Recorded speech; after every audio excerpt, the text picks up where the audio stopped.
everybody, it's Coach Tricia. You know, I have been coaching for well over 30 years, and some of my most challenging clients are the picky eaters.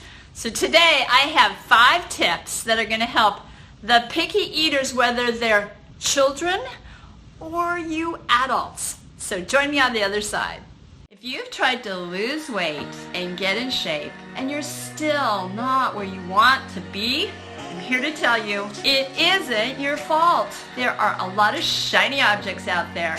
Everybody wants to help you lose weight. There's lots of diets. The high fat, the low fat, the high protein diet, the low carb diet, the eat more diet, the starve yourself diet. You just want to get healthy and look better. And most people don't start because they don't know where or how to begin. Or they've failed in the past and they just don't want to fail one more time. I'm Coach Tricia, and I'm here to help you make sense out of nonsense. Every week, I'm going to be your personal coach, and I'm going to train you the simple strategies of creating lifestyle habits, nutrition, fitness, and mindset. And I'm going to teach you how to have fun and get sassy at any age. For me, sassy means lighthearted, irreverent, crazy, thinking outside the box, young at any age. We just don't take ourselves too seriously, but we're loving, supportive, kind, and helpful. Come and join our community. Together, we are going to get you into the best shape of your life for the rest of your life. Hey everybody, it's Coach Tricia. How are you? Today we've got a great topic, and the thing that stimulated this topic for me was I just saw this news item on CNN. You guys may have seen it. Hello, I'm Naisha. You may have seen it on CNN. They're talking about this teenage kid that lost his sight because he was a picky eater. All he ate were Pringles and white bread. Okay, Pringles and white bread for years, right? He didn't have a weight problem, but he had a nutrition problem, and he went blind, okay? So I'm not saying that's going to happen to you, but today we are going to talk about picky eaters because I run across picky eaters, you guys, all the time. So full disclosure, at this moment, I don't have young children. At this moment, I don't have grandchildren. But I do have you guys, and many of you are picky eaters. And a study from Duke University actually found that picky eaters are much more likely to have symptoms of anxiety and depression. Okay? So that's a great reason not to be a picky eater. So maybe it's too late for you. It's not. You might think it's too late for you. But for sure, it's not too late for your kids or your grandchildren or all those young people in your life. So today, I am going to present five tips to help you with the picky eaters in your life. Are you guys ready? Thumbs up if you're ready. Thumbs up if you're ready. Okay? So, tip number 1. Okay? Because I know that we all have experience with children who kind of lead us around by the leash, right?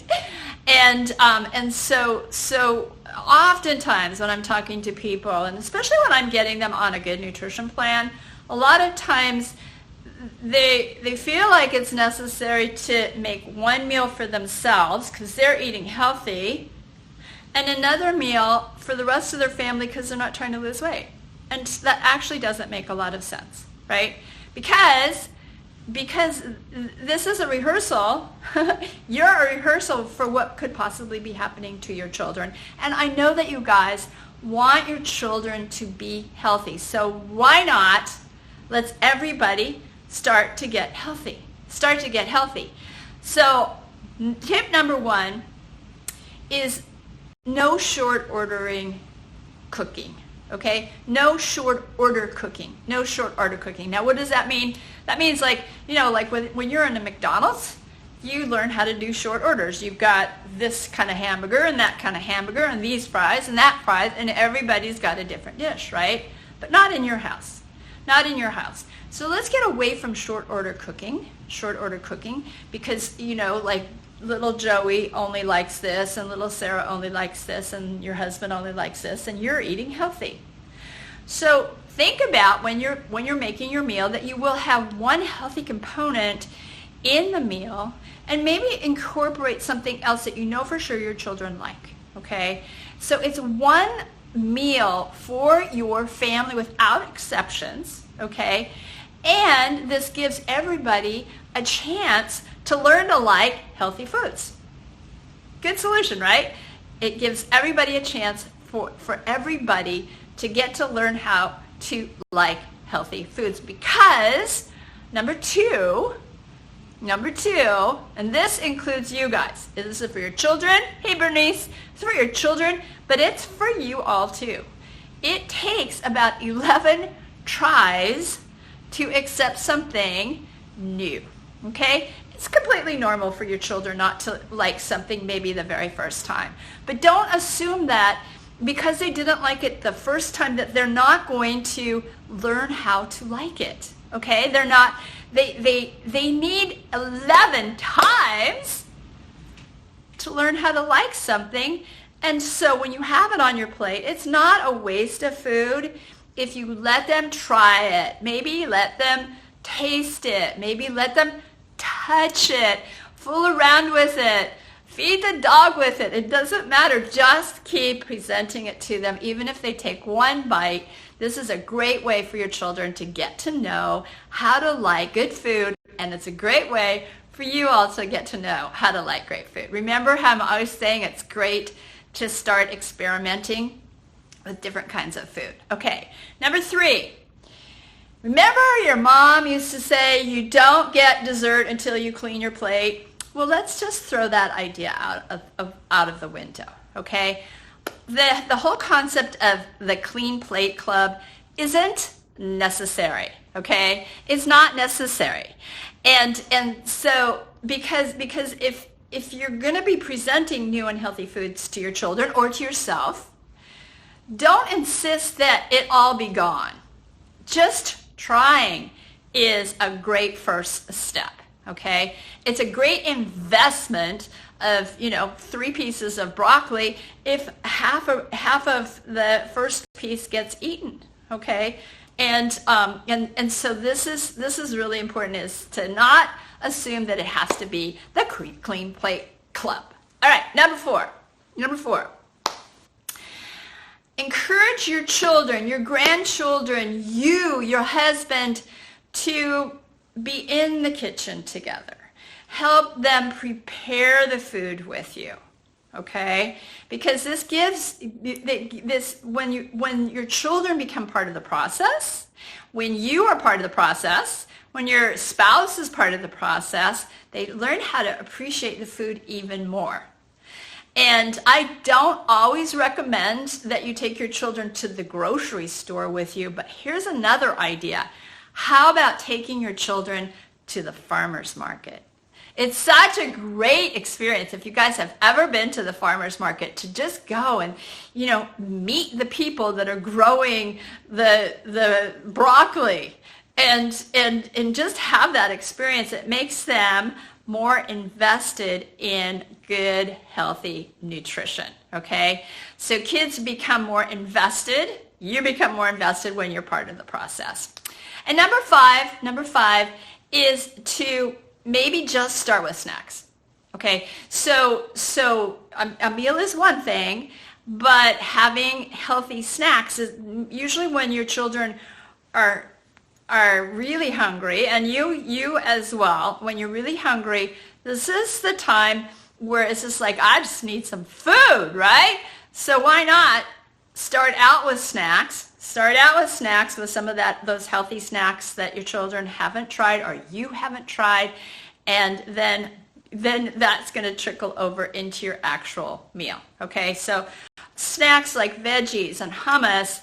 If your children are hungry, they're probably going to eat just about anything. And I know a lot of you, because I talked to a lot of you, and my son's 40 right now, but I remember when he was growing up, you just wanted to have something they would eat, right? And a lot of times when in your house you have things like chips, cookies, sugary granola bars, it's not a great healthy choice. It does get your children into habits that you don't want them to be in. It does cause them to become picky because they haven't expanded their culinary tastes, okay? I often recommend giving shakes to your kids. There's nothing that's healthier, and children really, really like shakes, okay? So that's a healthy alternative, okay? So I can help you picky eaters. Here's one thing I want to just put out there, because I just recently wrote a blog about some food items that I thought I didn't like and I learned how to like. I'm going to post it in here as well. But it's not necessary to like everything, okay? It's not necessary to like everything. However, when you look at your plate, when you look at your dinner plate or your lunch plate, when you look at your plate, it shouldn't be brown, okay? It should have color in it. It should have green in it. It should have orange in it. It should have yellow in it. Every color has different phytonutrients and different nutritional value, all right? So, for example, for me, I don't like cilantro, and I don't know that I ever will. Somebody told me that people have a gene to like cilantro. Neither my husband nor I like cilantro. I'm not wild about kale, although I'm learning to like it. Okay, maybe I just haven't hit 11 times of trying it yet. However, green, all right? Maybe I don't like cilantro and kale, but I love spinach. I love broccoli. So those are all greens, okay? So you don't have to like everything, but you do need to have color in your nutrition plan, okay? So the rest of it is mindset. The rest of it is mindset. Let's just talk about mindset right now, and that is I encourage you guys to stop telling me that you're a picky eater, because that's a choice, and sometimes it's an excuse, okay? So I've just given you 5 tips that will help your children, but probably you, not be such a picky eater. So what are those 5 tips? Number 1, no short order cooking, okay? Sit together as a family, have meals as a family. Number 2, it takes 11 times of trying something for you to really, really start to like it. Number 3, don't force people in your family to clean their plate, okay? Trying it is enough. Number 4, cook with your children and take your children someplace exciting like the farmer's market so they can really start to appreciate good, healthy food. Number 5, maybe the meal isn't the best place to start with something new. Try snacks, okay? Because that's when you and your kids are the most hungry. And make sure that your plate is colorful, and those are my tips for you picky eaters. It's a mindset, okay? And here's one thing. Here's a little trick. This is a Trisha trick.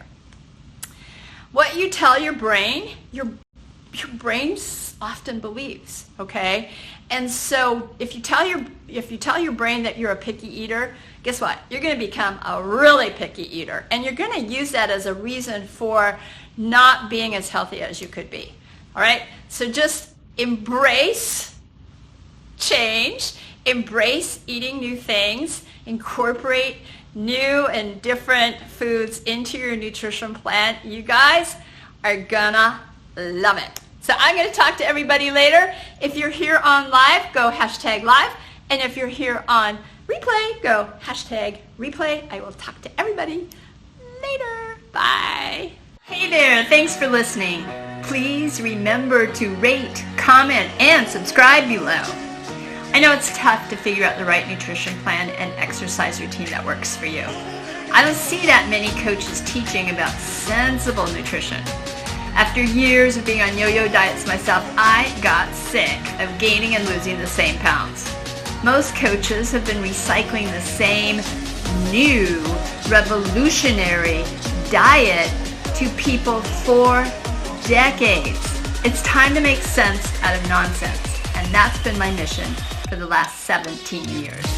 So whatever you want to lose, weight, inches, or just that sad feeling you have right now, go over to www.letsgetfitandsassy.com and join the next free 5-day Lose It Challenge.